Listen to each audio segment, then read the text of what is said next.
Hey guys. Sorry, I need a drink. Fried. Let's do it.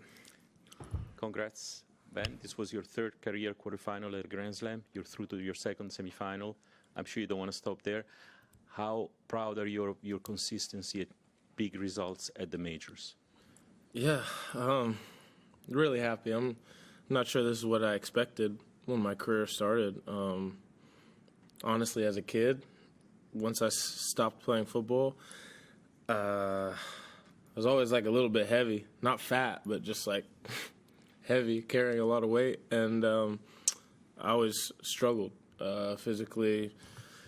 I'd get deep in matches, and I'd be cramping or tired or have no energy left. And so for me to be able to handle the physicality of 5 sets, and I saw a stat, I think I'm 24-8 in the Grand Slams that I've gotten direct acceptance to, which is 9. I think I've played 9. So for me, it's really special to be playing at these big tournaments and play my best tennis at the big tournaments.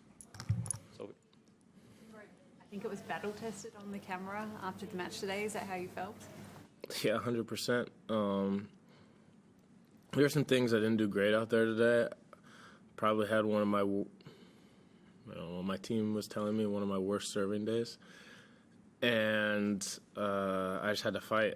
I mean, for the first 2 sets, I think we were both trying to find our games a little bit. Obviously, I haven't spent too much time on that court. The wind was swirling. I was joking with my team. The first time hitting on that court in the last 2 years was the 5-minute warm-up. So everything takes a little bit of time getting used to. And after the first 2 sets, I thought he raised his level a lot. And for me, it felt like he was hitting winners on everything. He was making a lot of first serves. He was hitting lines with the first serve, spot serving great. And yeah, started lighting it up from the ground, putting a lot of pressure coming to the net. So I was just grinding out there, trying to fight through it. And I was just proud of myself to get through. Definitely feel battle tested and able to get that in 4. Yeah. It's your second Grand Slam semi-final, but you worked a lot since the semi-final at the US Open 2023. How different are you from the player of the US Open 2023? Yeah, for me, the differences in my game is when I was playing here in 2023 or US Open 2023, I felt like everything had to be perfect. I was redlining. I was at my limits. I was hitting a lot of winners. I was serving amazing, and everything had to fall in line for that to happen, me to have those runs. Lately, especially in the matches here, everything hasn't been perfect. I had 1 good serving day out of my 5 matches, and I've had to pick up the slack with everything else in my game. I think I'm a much better returner right now than in the past, and I'm winning in different ways for sure. Seems like on Monday, Gal passed you the torch as the showman on the tour, because definitely what you do out there with the crowd, the way you answer, is like you really feel tennis as a show. Do you feel it? Like, is it tennis for you, like entertaining the crowd and that connection with the people? I don't know about Showman. I'm definitely trying to be more focused on the court. I'm passionate about being out there. I love being out there, and that energy comes out at times. In terms of Showman, Gael is the GOAT. He'll always be the GOAT. And no, I think I see myself a little bit different out there. I've been trying to have blinders on while I play, not notice too much outside the court, and be a little bit more focused and just locked in from start to finish. Thanks. Just curious, what do you know about what it takes to be a top player that you didn't know 2 years ago when you made your first quarterfinal?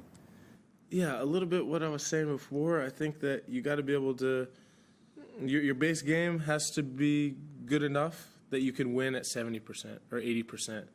You don't have to use everything in your arsenal and play perfect tennis to be winning out here. And I think that that's really, really important for me, and that's what I was saying, winning in different ways when I'm having an off day. A year ago, if I had a bad serve day, it was an L, or a year and a half ago, I had a day where I came out, couldn't hit my spots, so it was automatic L. So for me, that's the growth. That's what I'm working on every single day to become a more well-rounded player.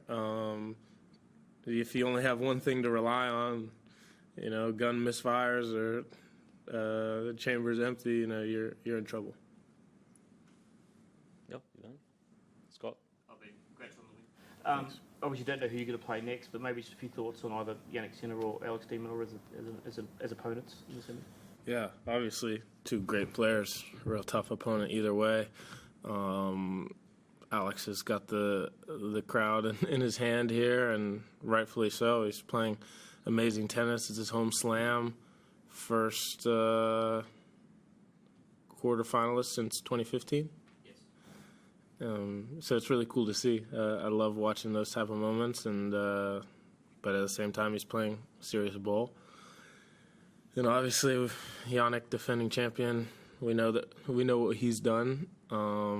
Either way, a really tough matchup, and I'm really looking forward to it. I think that anytime you get to line up against the best in the world is a great opportunity to improve your game and see where you're at, and that's what Friday will be for me. Howard?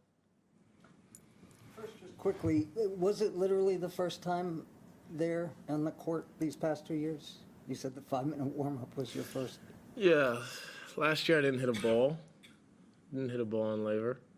I played a match on John Cain. I played one on Cain Arena, but from when I showed up, I never hit a ball, no practice, nothing.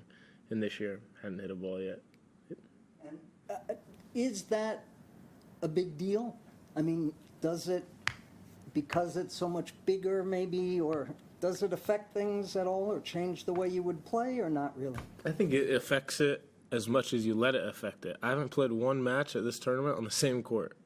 I've played on 1573, John Cain, Kia, Margaret Court, and Laver. For me, I don't really care. It's all the same. I'm sure that's something that would upset some players or different people who like things a certain way. I think they do a great job here in making the courts pretty similar. Obviously, speed can vary a little bit from court to court, but I think they all play pretty consistent, which isn't always the same at any tournament, especially a hard court tournament. You talked about redlining before. If you play Sinner, who's obviously #1 here and defending champion and had an unreal record on hard courts, I'm wondering how much do you feel like you have to play above and kind of push things to the edge in terms of level of your aggression and how much you're going for against an opponent like him to be able to take him down? Yeah, I think it's calculated risks. You got to choose your moments. Still be confident in the things that you trust, but I don't think I'll be redlining. If anything, I've been, in terms of my baseline play, a bit more conservative this tournament. Okay with going deep in rallies. Probably have to step that up a little bit in the semifinals, but I don't think that redlining would be the term. I think that a more aggressive game style that's taking the ball a little earlier, or serving volleying more, or taking first ball line and running in instead of hitting 5 or 6 forehands in a row. I think that I'm figuring out ways to make guys uncomfortable without just playing at my upper limits and slapping. Last one. Can I go back to today's match? As you said, it's a tough match, tough battle. So is there any specific, a turning point or games or points during today's match? For me or for him? Maybe for you. Yeah, I mean, obviously I had the lead early. It felt like the momentum shifted on his side for sure. He started, he punched me in the mouth. He started swinging big and landing a lot of body blows, and it was tough to keep up with. I mean, it was neck and neck. I wasn't able to get the break, even though I was fighting, diving, doing whatever I could to try to get a break in the fourth. I'm not really sure where the turning point was in the breaker. He made a couple unforced errors, kind of opened the door for me, and I was able to capitalize.